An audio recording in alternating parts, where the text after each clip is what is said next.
السلام علیکم dear S L students, امید کرتی ہوں سب خیریت سے ہوگے۔ مطالعہ اسلام جماعت 4،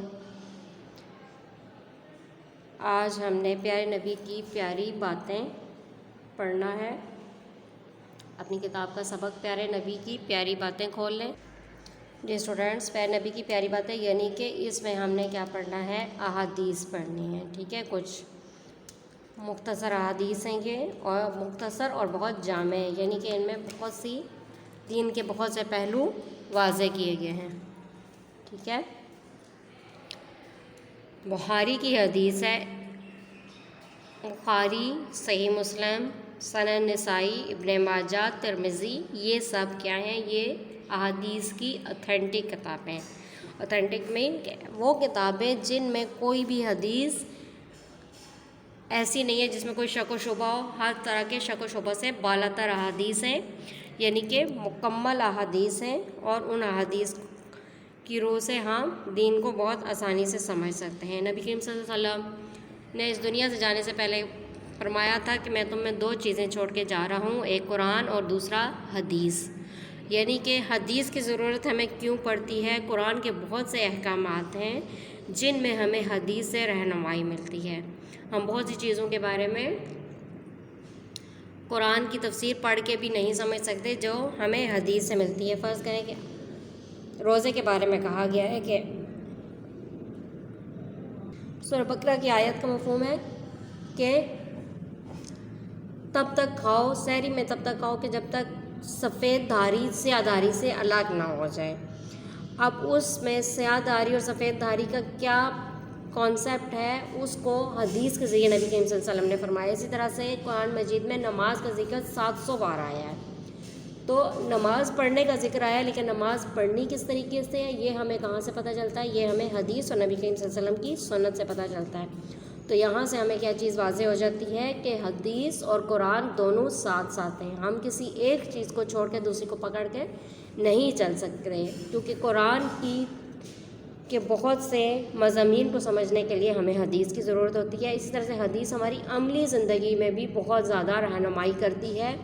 نبی کریم صلی اللہ علیہ وسلم کی حدیث کی مدد سے ہم اپنی زندگی کو بہت سہل اور آسان بنا سکتے ہیں۔ ہمارے پاس سب سے پہلی جو حدیث آ رہی ہے وہ ہے بخاری کی حدیث ہے، انما الاعمال بالنیات، بے شک اعمال کا دار و مدار نیتوں پر ہے۔ یعنی کہ آپ کوئی بھی عمل کر رہے ہو اس کے لیے آپ کی نیت کا صاف ہونا ضروری ہے۔ فرض کریں اگر آپ نے نماز کا ارادہ کیا ہے، آپ نماز کے لیے اٹھ کے وضو کرتے ہیں اور خلوص دل سے نماز ادا کرتے ہیں، تو اللہ تعالیٰ کی بارگاہ میں آپ کی وہ نماز قبول ہوگی۔ لیکن اگر اس نماز کو پڑھنے سے پہلے آپ کی نیت یہ ہے کہ ہاں یہاں پہ اتنے لوگ بیٹھے ہیں، یہ مجھے دیکھیں گے کہ میں نماز پڑھ رہا ہوں، میں بڑا نیک ہوں، یعنی کہ آپ کی ایک نیت بن گئی نا کہ لوگوں کو دکھانے کے لیے اگر آپ نماز پڑھ رہے ہیں تو اس نماز کا آپ کو کوئی فائدہ نہیں ہے، کیونکہ وہ آپ نے لوگوں کے لیے پڑھی ہے تو اس کا ثواب بھی پھر آپ کو نہیں ملے گا۔ لیکن خلوص دل سے اگر آپ اللہ کے لیے نماز ادا کریں گے تو اللہ تعالیٰ اس کا آپ کو دونا اجر دے گا۔ اس طرح سے کہ اگر آپ نے نماز کا ارادہ کیا ہے ابھی، لیکن کسی وجہ سے آپ کی نماز ڈیلے ہو گئی ہے، تو آپ کی اگر نیت بالکل خلوص ہے، صاف ہے کہ آپ نے اللہ کے لیے نماز پڑھنی ہے، تو اللہ تعالیٰ آپ کو اس نیت کرنے کا بھی اجر دے دیتا ہے۔ اس طرح سے رمضان کے روزے رکھنا، یہ صدقہ کرنا ہے۔ اگر آپ صدقہ اس لیے کرو کہ لوگ آپ کو اچھا سمجھیں، لوگوں کی پبلسٹی حاصل کرنے کے لیے، لوگوں کی واہ واہ حاصل کرنے کے لیے اگر آپ صدقہ کر رہے ہو تو اس صدقے کا فائدہ آپ کو دنیا میں ہی ہے، آپ کو اس کا فائدہ آخرت میں نہیں ملے گا۔ لیکن اگر آپ کا مقصد یہ ہے کہ آپ جو صدقہ کر رہے ہو وہ اللہ کی خوشنودی کے لیے اللہ کے ساتھ تجارت کر رہے ہو، تو اللہ تعالیٰ اس کا آپ کو بہترین اجر دے گا۔ تو اعمال کا دار و مدار نیتوں پر ہے۔ مطلب کیا کہ آپ کوئی بھی کام کرنے کا ارادہ کرو گے تو پہلے اپنی نیت کو پرکھو کہ آپ کی نیت لوگوں کو دکھانے کے لیے ہے کہ یا اپنے خالق حقیقی کی خوشی حاصل کرنا ہے۔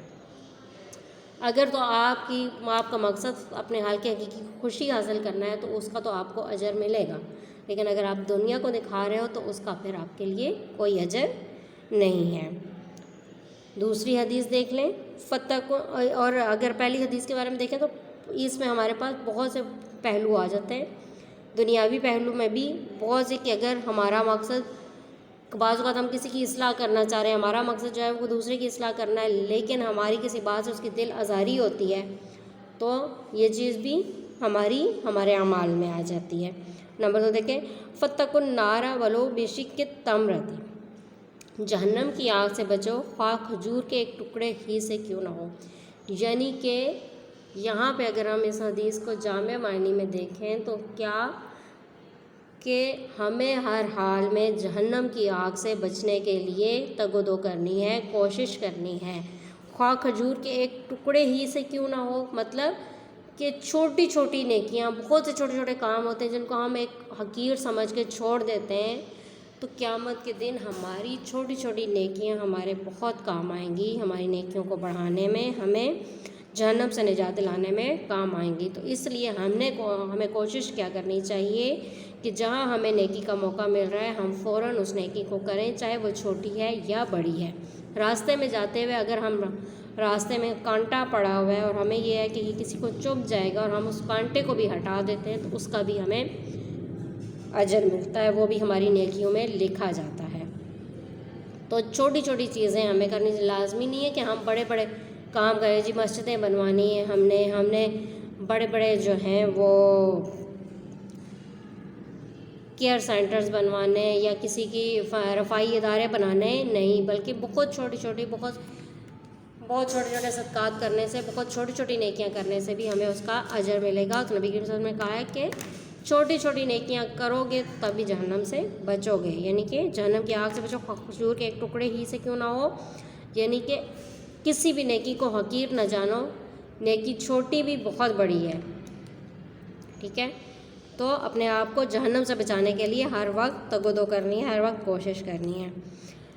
خیرکم من تعلم القرآن وعلمہ، یہ بھی بخاری کی حدیث ہے، تم میں سے بہترین وہ ہے جو قرآن سیکھے اور سکھائے، یعنی کہ علم حاصل کرنا ہر مسلمان مرد و عورت پر فرض ہے، یہ ہم پڑھتے آئے ہیں۔ تو سب سے بہترین علم کیا ہے؟ قرآن کا علم ہے۔ تو سب سے بہترین کیا ہے کہ قرآن سیکھیں۔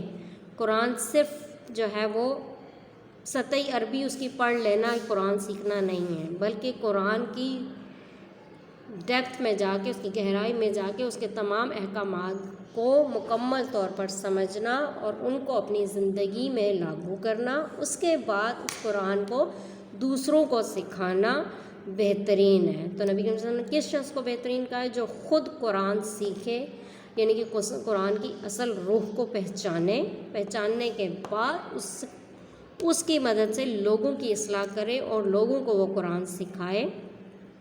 یہ آپ کے لیے ایک صدقہ جاریہ بھی ہے۔ آپ ایک شخص کو قرآن سکھاتے ہیں، وہ آگے 2 کو سکھاتا ہے، 2 آگے پھر 4 کو سکھاتے ہیں، تو یہ آپ کا اجر بڑھتا چلا جاتا ہے، یعنی کہ آپ نے جس ایک کو سکھایا تھا آپ کا عمل وہاں پہ ہی آ کے رک نہیں جائے گا، بلکہ جیسے جیسے وہ آپ کا سکھایا ہوا آگے جاتا جائے گا آپ کو اس کا اجر ساتھ ساتھ ملتا رہے گا۔ یہ بالکل ڈائریکٹ مارکیٹنگ والا سسٹم ہے، یعنی کہ جو چیز آپ آگے پھیلاتے جا رہے ہو اس کا ڈائریکٹ آپ کو ثواب ملتا جاتا ہے۔ ترمذی کی حدیث ہے، الدعاء مخ العبادت، دعا عبادت کا مغز ہے، یعنی کہ آپ تسبیحات پڑھتے ہو، نماز پڑھتے ہو، جتنی مرضی عبادات کرو، اگر آپ دعا کے لیے ہاتھ نہیں اٹھاتے تو بھی اس دعا میں، یعنی کہ عبادت تو آپ کی قبول ہوگی، لیکن وہ دعا عبادت کا جو ایک کہنا کہ خشوع یا ایک تشنگی حاصل نہیں ہوگی۔ دعا عبادت کا مغز ہے، یعنی کہ آپ دعا جب بھی کرو گے، دعا کوئی بھی عبادت کرو اس کے بعد دعا ضرور مانگو، چھوٹی سی ہی دعا مانگو، لیکن دعا کو اپنی زندگی کا لازمی حصہ بناؤ۔ آپ بہت جلدی میں ہو، آپ صرف اتنا ہی پڑھ لو، ربنا آتنا فی الدنیا حسنۃ وفی الآخرۃ حسنۃ وقنا عذاب النار، یعنی کہ ایک جامع دعا ہے۔ اس طرح سے بہت جلدی میں ہو، آپ محفل میں بیٹھے ہو، محفل سے اٹھ رہے ہو، اشہد لا الہ الا اشہد، مجلس میں بیٹھے ہیں، مجلس کے کفارے کی دعا پڑھ کے اٹھیں، ٹھیک ہے۔ کوئی بھی کام کر رہے ہیں تو اس کے بعد دعا لازمی مانگیں۔ آپ نے قرآن پڑھا ہے، آپ جلدی میں ہیں تو آپ چھوٹی سی ہی دعا مانگ لیں۔ کوئی بھی لیکن دعا کو اپنی زندگی کا حصہ بنائیں اور دعا لازمی مانگیں کہ دعا ہر عبادت کا مغز ہے. دعا سے ہی ہم جو ہے وہ اللہ تعالیٰ سے جڑ سکتے ہیں. دعا اللہ تعالیٰ سے گفتگو کا ایک کہہ لیں طریقہ ہے جس کی وجہ سے ہم اللہ تعالیٰ سے گفتگو کرتے ہیں, اللہ تعالیٰ سے مانگتے ہیں کہ جوتی کا تسمہ, حدیث قدسی کا جوتی کا تسمہ بھی ٹوٹ جائے تو وہ بھی مجھ سے مانگو, یعنی کہ چھوٹی سے چھوٹی حاجت کے لیے, بڑی سے بڑی حاجت کے لیے اللہ سے رجوع کرو, اللہ سے دعا مانگو. الحیاء من الایمان, حیا ایمان کا حصہ ہے. اس کے بارے میں نبی صلی اللہ علیہ وسلم کی ایک اور حدیث ہے کہ اگر تو حیا نہ کرے تو جو چاہے کرے. حیا ہوتا ہے شرم, یعنی کہ کسی بھی معاملے میں, اپنے لباس میں کر لو, اپنے رہن سہن میں, اپنے طور طریقوں میں, بول چال میں حیا کو لازمی اپناؤ. حیا شرم, پردہ کسی چیز کی, یعنی کہ کسی سے ہم نے اگر کوئی چیز لینی ہے تو ہمیں اس سے مانگنے کا بھی ایک پراپر طریقہ آنا چاہیے. حیا سے اپنے ستر کا خیال رکھنا, اپنے پردے کا خیال رکھنا, اپنی ہر ضرورت کو اللہ تعالیٰ کی حدود کے اندر رہ کے پورا کرنا. اگر کسی شخص میں حیا نہیں ہے تو نبی صلی اللہ علیہ وسلم فرمایا کہ جس میں حیا نہیں ہوتی اس میں ایمان بھی نہیں رہتا, یعنی کہ حیا کو لازمی اپناؤ, شرم و حجاب کو لازمی اپنی زندگی کا حصہ بناؤ. ٹھیک ہے, آئی ہوپ آپ کو یہ حدیث اچھی طرح سے سمجھ آ گئی ہوں گی. مزید اگر آپ کو کوئی بھی ڈاؤٹ ہوتا ہے تو آپ کویشچن کر سکتے ہیں. اس کی کتابی سرگرمی دیکھ لیتے ہیں. الدعا ڈیش عبادہ, الدعا مخل عبادت, دعا عبادت کا مغز ہے. جیسے خیرکم من تعلم القرآن و علمہ, سیکھے اور سکھائے, تو میں سے بہترین وہ ہے جو قرآن سیکھے اور سکھائے. انما الاعمال بالنیات, فاتقوا النار ولو بشق تمرۃ. آج کا میرا کام اتنا ہی تھا. انشاءاللہ ہم اپنے نیکسٹ لیکچر میں اس کی کتابی سرگرمیاں کاپی کا کام کریں گے. اپنا بہت سارا خیال رکھیں. Take care. اللہ حافظ.